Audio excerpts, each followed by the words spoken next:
incurable neurodegenerative disease. And I know in a room filled with this many people, including myself, we've had friends or relatives touched by this disease. So thank you to Billy and his family for engaging in this way. Billy's married to the former Allie Gunn, and the couple has a daughter, Annie, and son, Sammy Nelson and Charlie. He earned his bachelor's degree in health and exercise science from Furman University in 2002. Welcome to the podium, University of Florida head football coach, Billy Napier.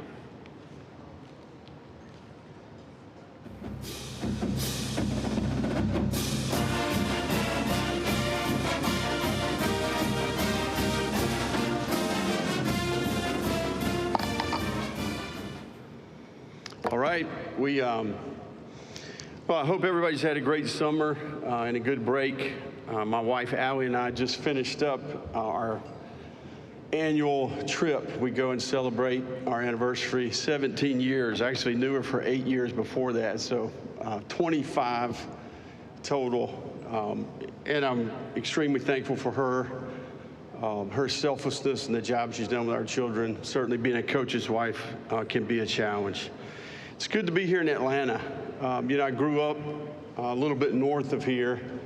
My dad was a high school coach in Chatsworth, Georgia, and you know, Dad's teams, when they would get eliminated from the playoffs, we used to get in the car every Friday growing up and go watch a playoff game in this state. I can still remember getting in that pickup. I'd be in the middle seat. You know, one of my dad's coaches would be in the passenger seat, and we would go around, but never fail.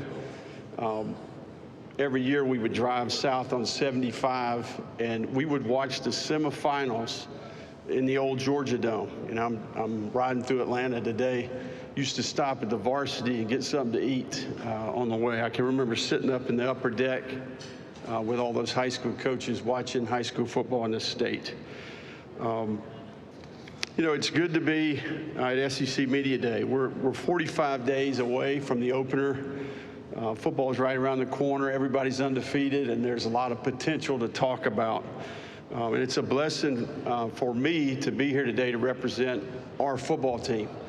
Really special group of players, our staff and our organization from top to bottom. You know, the University of Florida is a very special place.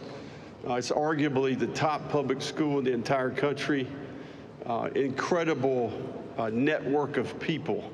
We're approaching 500,000 living alumni, and we have an elite education to offer. And we pair that elite education with a championship culture in our athletic department. You know, 49 national championships, 269 SEC titles.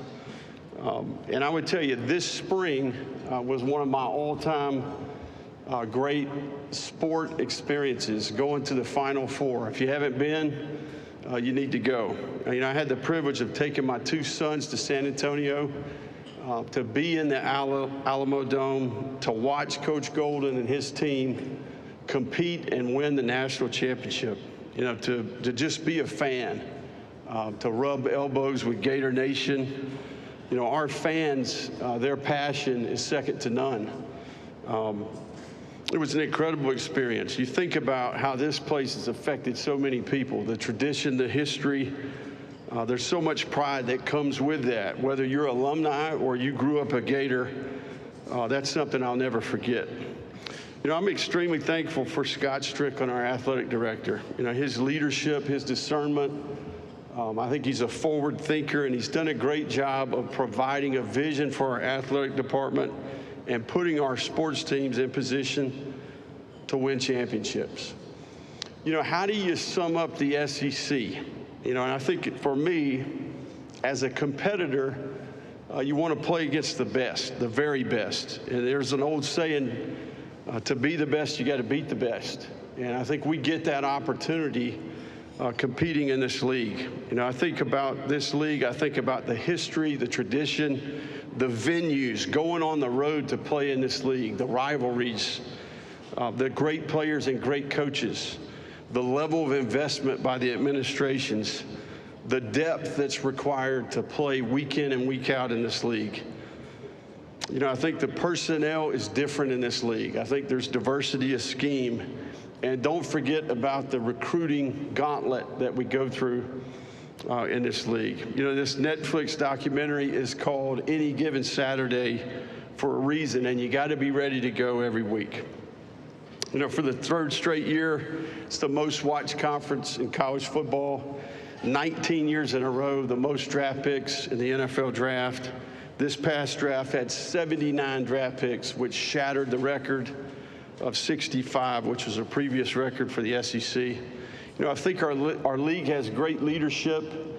I'm very thankful for Greg Sankey. I can't compliment him enough what he's done for our league, but more importantly, the work that he's doing for college football and really the game of football in general. I think he stepped up in a very pivotal moment for college athletics. And this is a tough job in a very demanding time. So I'm thankful for the job he's done. We also have a great group in Birmingham at the SEC office that contributes. There's a long list of folks behind the scenes. We're better because of their hard work, and I'm thankful for that. You know, I'm excited about the players that are here to represent our team today. Jake Slaughter is here. Jake is an All-American and an All-SEC player. He was voted team captain by his teammates last year, and he very much lives it out. You know, he's a guy that sets the tone every day. He's a pace setter, and he's a great football player, but he's an even better person and leader. He's got his degree in agricultural education and communication. He's an SEC honor roll member every year. Defensive lineman Caleb Banks is here from Detroit, Michigan. I would say he's one of the best defensive linemen in the country. Really played dynamic football down the stretch for us at the end of the year. He's getting a degree in education sciences in December, and he's on a mission. He came back, and he's primed for a big-time year. DJ Lagway is here, our quarterback from Willis, Texas. Obviously, DJ, it's well documented the job that he did last year, becoming our quarterback midway through the season. I was most impressed with how he handled that.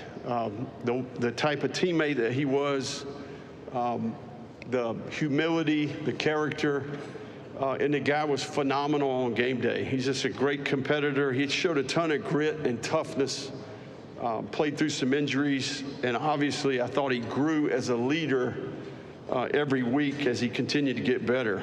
And I think year two for him has got a chance to be really special. You know, his degree will be in education sciences. One of the great things about this 2025 team that we have is we have a lot of football players that have leadership traits. We got some guys that have been through some battles. They have experience. It was tough to pick 3 guys to be here today. We got a lot of guys that are deserving. And I really believe that's the most crucial ingredient when you start talking about having a great team, the character of the players that are leading the team. And I think we have that with this group. You know, this group believes in what we do. I think that's where we really took a big step in the right direction last year, is we found a level of confidence that we could go toe-to-toe with any team in the country, any place, any time. You know, you spot the ball last year. At the end of the year, you know, you could argue we were playing as good a football as anybody in the country. And I think that that's a result of our development process. Our development process is working. It's working for the players as people, students, and football players. The organization as a whole is executing as well as it's been executing since I've been the head coach. You know, we're healthy on the inside. We've got great leadership in every part of the organization. I'm really proud of the work that I see every day. The bottom line is we're seeing our people get better. And I think there's something to backing that up. You know, we have 12 guys that are reporting from training camp from last year's senior class. The discipline and accountability for this group is at an all-time high. We had 80 players on the SEC honor roll last fall, and that's a Florida record, but that's an SEC record in the history of this league playing football, 80 guys. We had a 3.48 team GPA this past spring, which is another record for Florida football. And that's a result of the ownership of the players. I think they're driving this. And I'm going to tell you, one of the things I'm most proud of is the player development space. We are dominating in that space. The Gator-Made program is second to none. I think the experiences that we're offering the players, the resources that are available, they're on another level. You know, there's a little something different in the air right now in Gainesville. Everywhere I go, I hear the Gator boys stay hot. And, you know, to me, how do we keep that momentum? And I think we do that by keeping the main thing the main thing. You know, this is a challenge that's worth pursuing, and there's no other group that I would want to do it with. You know, I get excited when I go in that building and I observe our team and our staff work. You know, this 25 group is a new team. You know, there's new roles, there's a new set of challenges, and I think it's important that we stay the course. We need to continue to teach values. We need to continue to prioritize education, and we've got to teach football at a high level. You know, we're going to be values-based. We're going to be purpose-driven. You know, I believe we have enough talent. You know, I think this team is going to be all about doing the things that require no talent, and we have to stay consumed with improvement. We got to keep getting better. You know, we plan our work and then we work our plan. You know, it's not about yesterday, it's not about tomorrow, it's about today, and we got to follow through. I respect this group and their commitment. They take action every day. They continue to stack days. The most important thing right now is that we finish this summer. You know, we need to try to create some momentum here as we get into training camp. The next 40 days are going to be critical. I think it's important that we focus on how we prepare. We got to continue to build the resiliency and the toughness of this team. We got to stay process-oriented, and we have to have the discipline to keep following through. And we got to be the best teammate that we can be. You know, I think if this group, if we're loyal to each other, all right, and we do the absolute best we can do for each other, we got a chance to have a really, really good football team that can put the ball down and play with any team in the country. I'm confident that our best is good enough to get it done.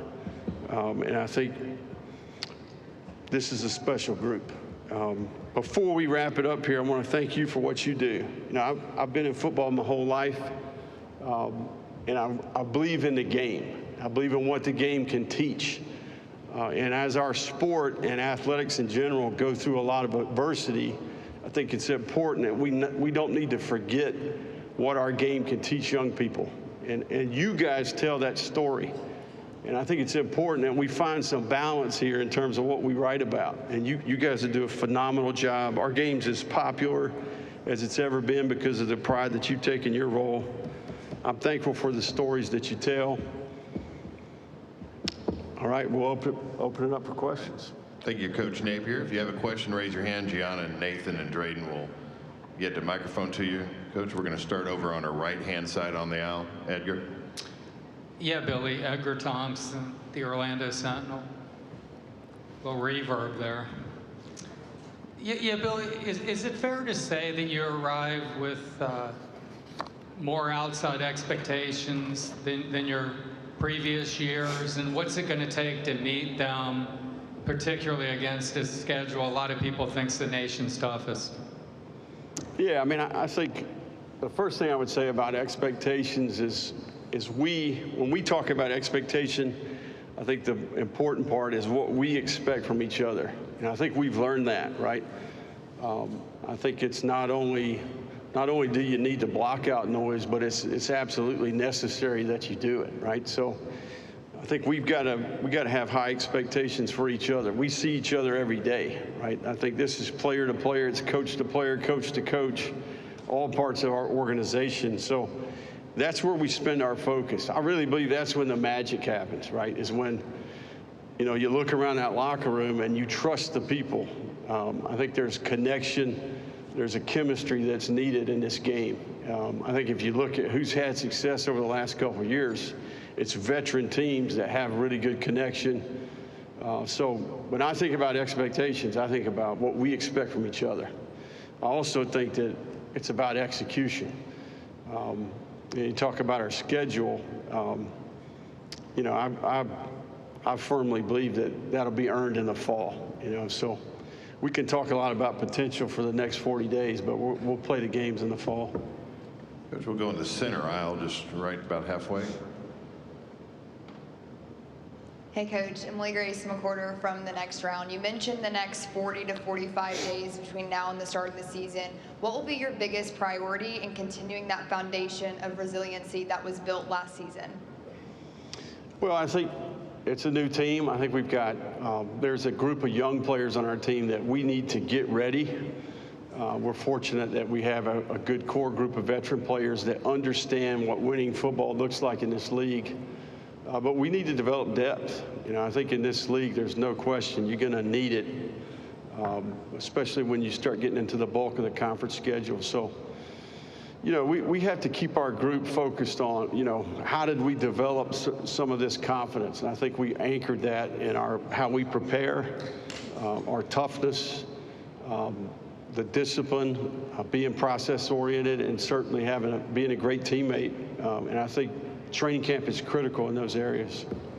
Coach, we're going to go over to our left-hand side, about 3/4 of the way back. Coach, Rick Behringer, Sports Visions. Got to know your brother Matt from LaGrange High School over the last couple of weeks. Talk about, for one, his progression, how amazing job he's done, and talk about your relationship with high school coaches, how important that is in growing the brand. Yeah, no, I've got two brothers that are coaches, and you know, we're all a result of watching our dad growing up. You know, I just happen to be coaching college football. I think we love the game, you know, and I think we get a chance to get together each year around the 4th of July. And it's awesome to hear from them about, you know, their teams, you know, their off season, what they're trying to do, you know, what challenges that they have. But I think I'm proud of Matt, because I think the program that he is running has not only been successful on the field, but I think he's doing things right off the field. So high school coaching is as important as it's ever been, in my opinion. I think there's tremendous opportunity at that level. And I really, again, what I said earlier, I mean that. I really believe in what our game can teach. I think it's different than any other sport. I think the synergy required, offense, defense, special teams. You know, even on our team, 50 players are playing every week. You know, we need 120 players to practice, that practice each week to help prepare the team. So I think high school is no different. Coach, we're going to stay in the same section about halfway back in the middle. Hey, Billy, Alex Miller from the Bryan College Station Eagle. Wanted to ask if you could take me back to the final days of DJ's recruitment, and especially with other schools trying to make a late push like A&M.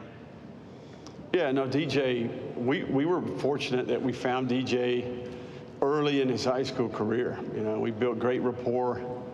DJ stayed the course, you know, and I think one of the things that's unique about our team is that we recruited each one of these groups with the mantra of kind of like, you have to be up for the challenge, right, in terms of what we're trying to take on here. So DJ was no different in that regard, and I think his mentality towards recruitment, the consistency in his attitude and approach, he never wavered. Obviously in a little bit of a difficult time as well. So DJ's got great parents. I think he's got a great foundation in terms of the values. You know, I think he's a great teammate. So he was phenomenal throughout that entire process, and he certainly made a difference in our team. Coach, we're going to go over here to our right-hand side. Hey, Bill. Wilson Alexander with The Advocate. Your 2023 recruiting class has largely remained intact, which isn't really the case across the league. What do you attribute that to when the results haven't quite been there? Yeah, it's a great question. You know, I think look, we committed to recruiting high school players. You know, we've signed, for the most part, 3 big groups of high school players, and we've been strategic with the portal in terms of immediate needs. But I do think that we're trying to build a veteran team. Now, that 23 group, I tell them every day, you know, look, you came here, you have this experience. We're in position to keep the momentum that we have. It's important that they're the example. But I think nowadays it's more important to identify the character component and the circle of influence around the kid. You know, I think that if you recruit a problem, they'll continue to be a problem. You know, and I think we present our product in a way where we're selling the degree, the alumni network, the Gator Made program, and you have to be up for the challenge of trying to get Florida back to where it's been before. And I think that's one of the reasons we've been able to keep it together is we told them when they came in, you know, look, it's not going to all be sunshine and rainbows here. We're in this thing for the long haul. So I think a lot of this is how you pitch it in recruiting. We're continue to do that, and retention is more important than it's ever been. Coach, we're going to go over here to our left side again on this far aisle over here to our left. Coach, Cole Thompson, SEC Unfiltered. Kind of a two-part question. You landed Dallas Wilson late in the process. He actually went to another school first before deciding to go on down to Gainesville. Can you talk about the importance of recruiting until the final whistle to where you have to kind of turn that page off? And then also, how much has Dallas been so influential on building your offense for this upcoming season? Yeah, Dallas's recruitment was really unique. You know, I think his family dynamic with his mother and his grandmother, and Dallas actually contacted us. You know, I think he asked out of his national letter and then contacted us. We recruited Dallas the entire, you know, ever since we knew he was a really good player. But look, Dallas is going to make our team better. I think what I really appreciate about Dallas is this spring, his work ethic, his work capacity, his toughness, the way he competes in practice, his practice habits. He's a big physical player. He's a tough guard. He's a tough matchup, right? So now look, the guy hasn't played in a game yet, right? So there's some growth that needs to take place. He's got some good veteran players around him that have experience. So there'll be a different level of self-discipline and intensity and urgency once we get to the season, but there's no question Dallas, he's going to make our team better. Coach, we're going to go right down the center aisle to Mike. Coach Mike Griffiths from the Atlanta Journal-Constitution and Dog Nation. Last season, you pulled off one of the more remarkable coaching turnarounds that we've seen in recent history.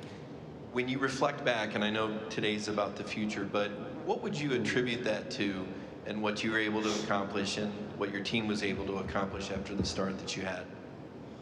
Yeah, I've been asked that question quite a bit. Look, I think we had a quality group of kids.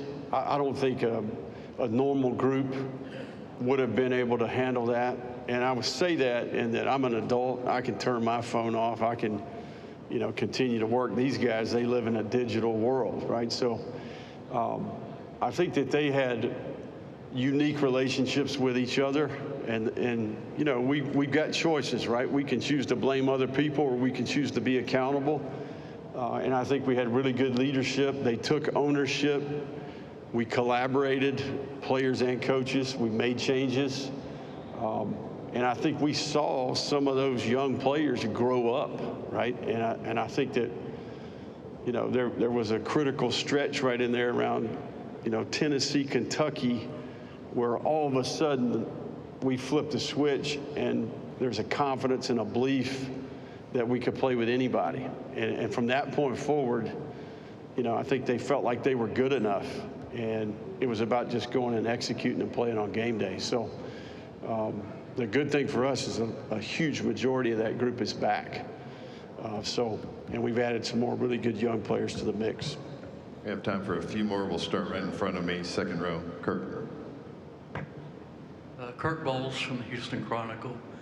Billy, now that revenue sharing is upon us, I was curious how you go about allocating salaries, if you will, you know, per person or per quarterback room and so on. How big a commitment is that, and do you mess with that during the football season itself? Yeah.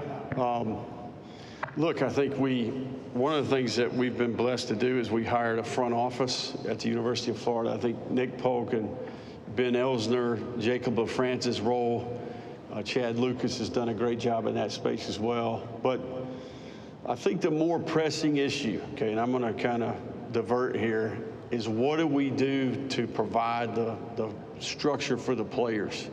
I think one of the things that we got to make sure we don't overlook, and we're really taking pride in, is we got to teach our young men fiscal responsibility. We have to teach financial literacy. budgeting, tax strategy, long-term planning.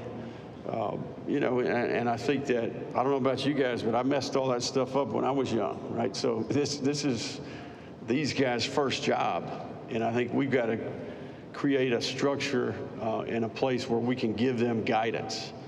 And I think that I think it's a huge issue that not many people are talking about. I mean, we got a generation of athletes in college sport, and where are they going to be? We look up 5, 10 years from now.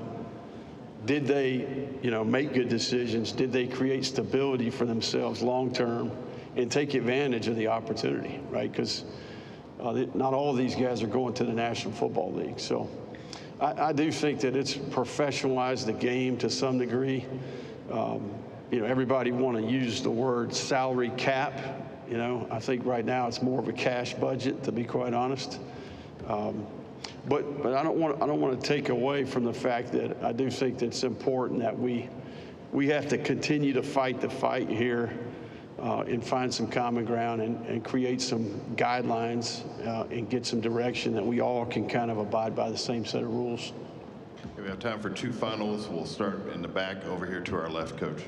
Yeah, Kevin Brockway, Gainesville Sun. Billy, where is DJ in terms of throwing the ball and OTAs, and is he making all the throws you feel like he's going to need to make in a game situation?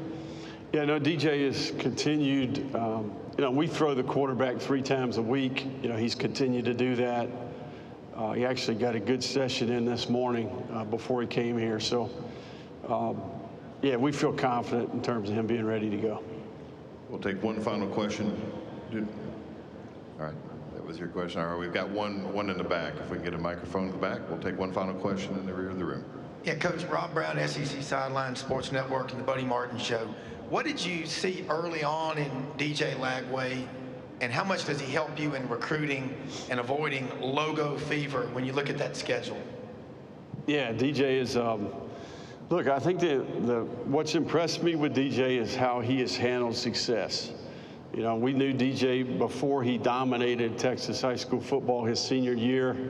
He became the Gatorade National Player of the Year, right? So seeing the humility, seeing how he treated people, how he embraced his role in that community, on that team, the steadiness. I think his parents obviously provided a great example there. But he did the same things last year as he started to kind of become have a bigger role on the team, right? So the other thing I would say is just the competitor on game day is really unique. I think his ability to block out all the external factors and really get consumed with leading the team, playing, winning football, executing, and we built around the guy. There's no question. Players want to play with DJ. We built his class around that, and certainly some of these guys that are in the rookie group were a part of that as well. Coach Napier, thank you for your time this afternoon. Thank you.